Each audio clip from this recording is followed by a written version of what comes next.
दोस्तों, एक बार की बात है।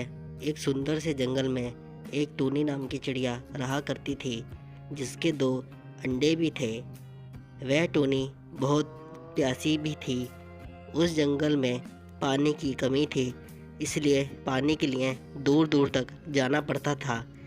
फिर एक दिन अरे, बहुत गर्मी हो रही है और मुझे प्यास भी बहुत लगी है। चलो थोड़ा सा पानी पियाती हूँ और साथ में मीठे मीठे फल भी खा लूँगी। फिर इतना कहकर चिड़िया चली जाती है। लेकिन चिड़िया इस बात से अनजान थी कि आज उसके साथ कुछ बुरा होने वाला है। और जब चिड़िया वापस आती है तो देखती है कि उसके पेड़ पर आग लगी हुई थी। चिड़िया काफ़ी घबरा जाती है और जल्दी से अपने घोंसले की तरफ जाती है। अरे, कोई मेरी मदद करो, कृपया करके मेरे बच्चों को बचाओ। अरे, जल्दी से मेरी कोई मदद करो, मेरे अंडे जल रहे हैं। हे भगवान, ये क्या हुआ? बचाओ, कृपया करके मेरे बच्चों को बचाओ। लेकिन टूनी चिड़िया कुछ नहीं कर पाती। देखते ही देखते उसके सामने उसका पेड़, उसका घोंसला और दोनों अंडे जलकर राख हो जाते हैं। हे भगवान, ये क्या हो गया? इतना कहकर वह चिड़िया वहाँ से चली जाती है और उड़ते उड़ते पास के ही जंगल में पहुँच जाती है। वह वहाँ जाके देखती है कि वहाँ काफ़ी बड़ा सेब का बगीचा था, जिस बगीचे का मालिक वहाँ पे रहने वाला कालू कौवा था। वह कौवा काफ़ी निर्दयी, दुष्ट और क्रूर था। फिर वह टूनी चिड़िया उस कौवे के पास जाती है और उससे बोलती है कि कालू भैया, मैं पास के जंगल से ही आई हूँ। मेरे पेड़ पर आग लग गई थी, जिसके कारण मेरा घोंसला और मेरे दोनों अंडे जल गए हैं। अब कृपया करके मुझे यहाँ कुछ दिन रहने की अनुमति दें। अरे ओ नादान चिड़िया, मैंने क्या कोई फ्री की धर्मशाला खोल रखी है जो किसी भी पक्षी को यहाँ रहने की अनुमति दे दूँ? चलो चलो, अब भागो यहाँ से। अरे कालू भैया, मेरे पास घर भी नहीं है और मेरे अंडे भी जल गए हैं। प्लीज मुझे अपने जंगल में रहने दीजिए ना। अरे टूनी चिड़िया, तेरे समझ में नहीं आ रहा क्या? इस बाग में किसी भी चिड़िया को रहने की इजाजत नहीं है, क्योंकि ये बाग मेरा है, मेरा। चलो चलो, अब निकलो यहाँ से। हे भगवान, कोई इस बेसहारा की मजबूरी नहीं समझता। कालू जी, मैं जा तो रही हूँ, पर इतना याद रखना कि आप भी किसी दिन बहुत पछताओगे। फिर वह चिड़िया उड़ते उड़ते वहाँ से चली जाती है और उसी बगीचे में पेड़ के नीचे बैठ जाती है। चलो एक बार अपने पूरे बगीचे का चक्कर मारकर आता हूँ। फिर कालू कौवा वहाँ से चला जाता है और वह उड़ते उड़ते उस चिड़िया को देख लेता है।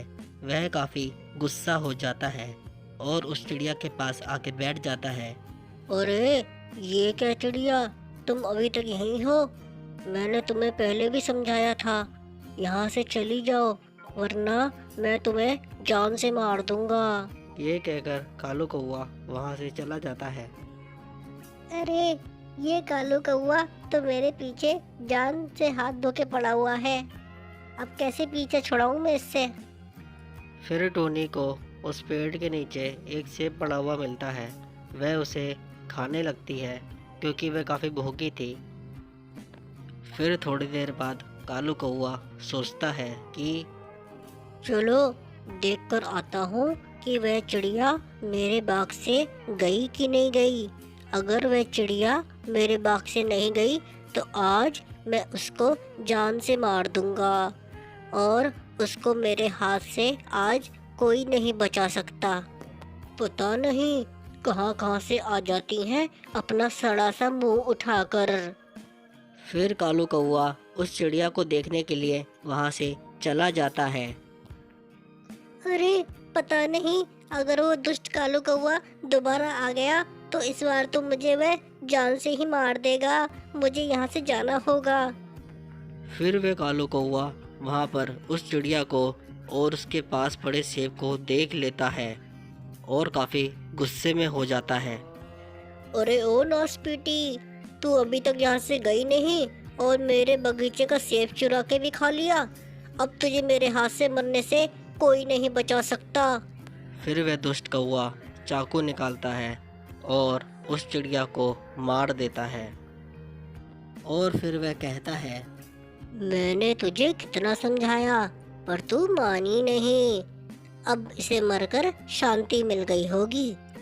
फिर 2 साल बाद अरे, मेरे सेब पककर लाल हो गए हैं, क्यों ना इसे शहर जाकर बेच आऊं। फिर कालू कौवा सारे सेबों को एक बोरे में भर लेता है और दूसरे जंगल जाकर बेचने के लिए चला जाता है। और सेब को बेचने के बाद उसे आते आते काफ़ी रात हो गई थी। वह बहुत थक गया था। वह एक पेड़ पर घर के पास रुक जाता है।